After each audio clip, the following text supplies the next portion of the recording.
ഇവിടെ വന്നതിന്റെ ഉദ്ദേശം ഒക്കെ അപ്പൂട്ടൻ മറന്നു. അല്ലെങ്കിൽ ഇന്ന് അപ്പൂട്ട ഇത്താക്കിനെ രക്ഷിക്കോ?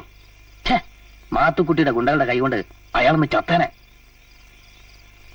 ഇത്താക്ക് പോലീസ് ആരും നിനക്കറിയില്ല. അയാളും ഞാനും തമ്മിലുള്ള ബന്ധവും നിനക്കറിയില്ല. ഒരു 8 വയസ്സുകാരൻ അപ്പു എന്ന പയ്യന്റെ ഓർമ്മകളിൽ ഇത്താക്ക് എന്ന പോലീസുകാരന്റെ കൊടും ക്രൂരതകളുടെ വ്യക്തമല്ലാത്ത കുറെ ചിത്രങ്ങളെ ഉണ്ടായിരുന്നുള്ളൂ. പിന്നെ കരീം മാഷിന്റെയും നാട്ടുകാരുടെ ഓർമ്മകളിലൂടെ അയാളെക്കുറിച്ച് കൂടുതൽ ഞാൻ അറിഞ്ഞു. ജീവിതം ആസ്വദിച്ചു തുടങ്ങുന്നതിന് മുമ്പ് ഈ ലോകത്തിൽ ഒറ്റപ്പെട്ടു പോയ ജോർജ് കുട്ടിയുടെയും വിജയമ്മ തമ്പുരാട്ടിയുടെയും കുടുംബം തകർത്ത കഥ. ഒരു ദിവസം കഴുകൻ കണ്ണുകളും കാക്കി വേഷവുമായി അവരുടെ ജീവിതത്തിലേക്ക് അയാൾ കടന്നു വന്നു.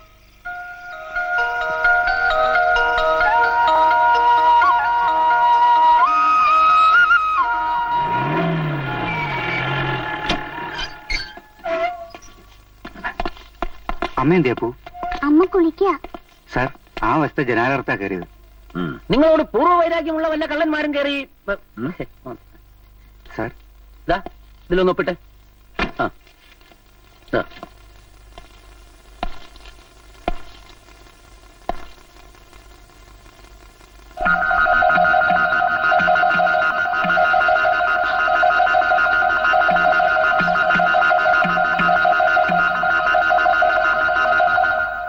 അതെ, ഞാൻ മഞ്ചേരിയിൽ ഇരിക്കുമ്പം അവിടെ ഒരുത്തണ്ടായിരുന്നു.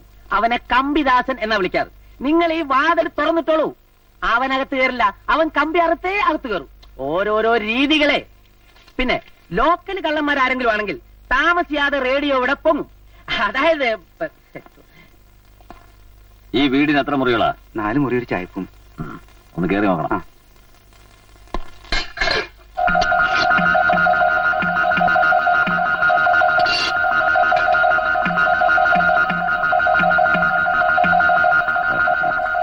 കള്ളന്മാരെ കൊണ്ടുള്ള ശല്യം വളരെ കൂടുതലല്ലേ?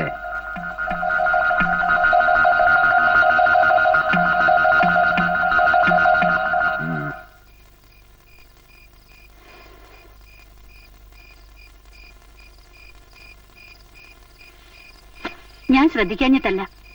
പാതിരാപ്പക്കമായ ഉറങ്ങാണ്ടുള്ള കിടപ്പും ബീഡി വലി എന്താണെന്ന് ചോദിച്ചാ പിന്നെ ദേഷ്യമായി. ഒരു ദിവസം എത്രായിരം രൂപ ഉണ്ടാ സർക്കസ് കളി. അക്കം കുത്തിക്കൂട്ടുന്നതിനിടയിൽ പൂജ്യം ഒന്ന് കൂടിയ ഈ ജന്മം കൊണ്ട് ഉണ്ടാക്കാൻ പറ്റാത്ത അത്ര രൂപയുടെ കടക്കാരനാ.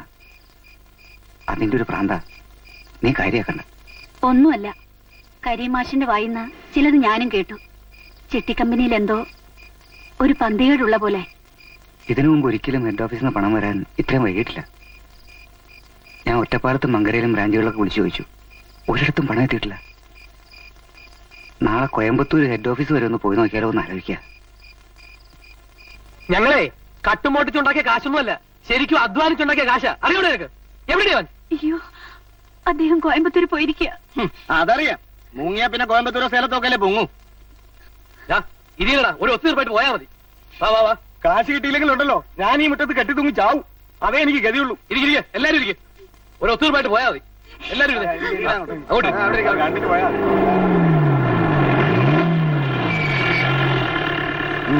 എന്താടാ എന്താടാ ഇവിടെ കിടന്നൊരു ബഹളം? ഞങ്ങൾ രക്തം വേർപ്പാക്കി ഉണ്ടാക്കിയ കാശും കൊണ്ടാ സാറേ മുങ്ങിയിരിക്കുന്നത്. രൂപ 4000 സാറേ ഞാൻ ചിട്ടിയിലടച്ചത്. ഒരാഴ്ച ഇന്ന് തരാം നാളെ തരാന്ന് പറഞ്ഞ് കളിപ്പിക്കുന്നു. അതൊക്കെ അന്വേഷിക്കാൻ ഞങ്ങളുണ്ട്. വെറുതെ ബഹളം ഉണ്ടാക്കരുത്. എന്തെങ്കിലും പരാതി ഉണ്ടെങ്കിൽ എഴുതി തരണം. നിന്റെ ഭർത്താവ് എവിടെ? കോയമ്പത്തൂർ വരെ പോകുമെന്ന് പറഞ്ഞിരുന്നു. വേഷം കെട്ട് എന്റെ അടുത്ത് വേണ്ട, തൂക്കിയെടുക്കാൻ ആത്താക്കും. നാട്ടുകാരുടെ കയ്യിൽ നിന്ന് പിരിച്ചെടുത്ത 4 ലക്ഷം രൂപയായിട്ടാ മുങ്ങിയിരിക്കുന്നേ. അറിയാമോ നിങ്ങൾക്ക്?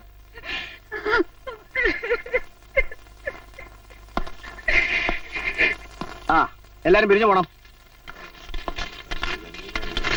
ആ സ്ത്രീയെ അയാൾ കറക്റ്റ് വേയിലൂടെ മാരി ചെയ്തൊന്നും അല്ലല്ലേ?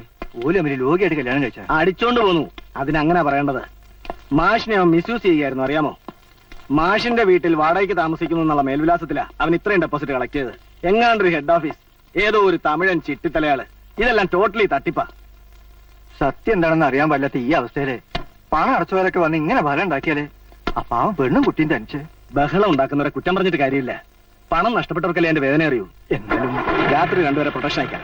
ഒരു തീരുമാനം ഉണ്ടാകുന്നവരെ. വണ്ടി വിടെ.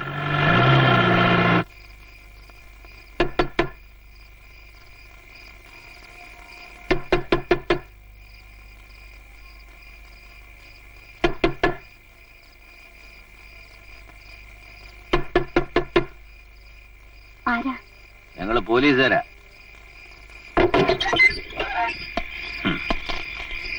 പേടിച്ചു പോയില്ലേ? കാശടച്ചവന്മാര് വന്ന് ബഹളം ഉണ്ടാക്കുമെന്ന് കരുതി പാറാവിന് വന്നതാ. ഇതിലൊന്ന് ഒപ്പിട്ടേ. ഇവിടെ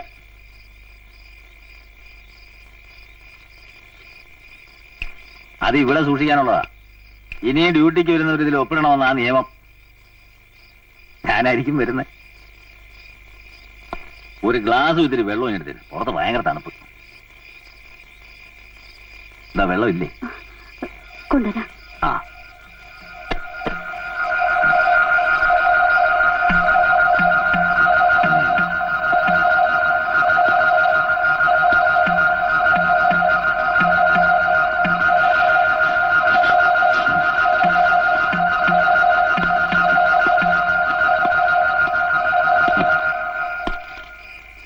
സത്യം പറഞ്ഞാൽ ജോർജ് ഇങ്ങനെ ചതിക്കും ഞങ്ങൾ ആരും കരുതിയില്ല. രൂപ 1-2 ആണോ? 4.5 ലക്ഷമല്ലേ? ചിട്ടിത്തലയാള് കളിപ്പിച്ചു എന്നൊക്കെ പറഞ്ഞാൽ നാട്ടുകാർ വിശ്വസിക്കും. പക്ഷേ സത്യം ഞങ്ങൾക്കറിയാം. പാവം വിജയമ്മയുടെയും മോന്റെയും കാര്യം ആലോചിക്കുമ്പോഴാ. പേടിക്കണ്ട, ഞങ്ങളൊക്കെ ഇല്ലേ ഇവിടെ. നമ്മൾ തമ്മിൽ ആദ്യം കണ്ട രംഗം ഓർമ്മയുണ്ടോ? എന്റെ ഒരു ഭാഗ്യേ. കള്ളൻ ജനലർത്ത് കാണാൻ വന്ന ഞാൻ കണ്ട കാഴ്ച അത് മനസ്സിൽ നിന്ന് അങ്ങോട്ട് മായുന്നില്ല. വിജയമ്മ കഥകിന്റെ കുറ്റി അങ്ങോട്ടിട്ടേ. വല്ലാത്ത തണുപ്പ്.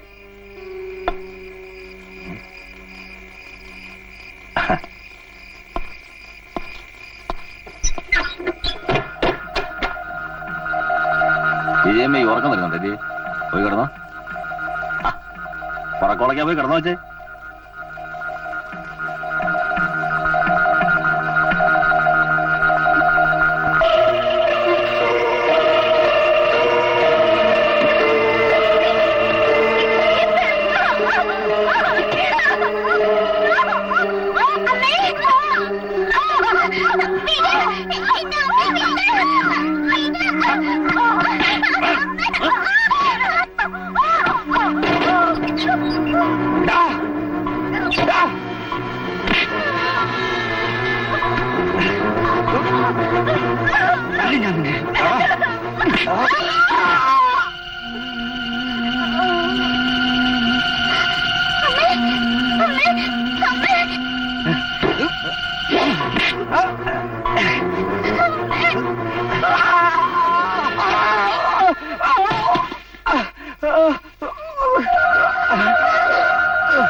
എനിക്ക് നഷ്ടമായ എന്റെ ജീവിതത്തിന് പകരം എനിക്ക് അവന്റെ ജീവൻ വേണ്ട, ജീവിതം മതി.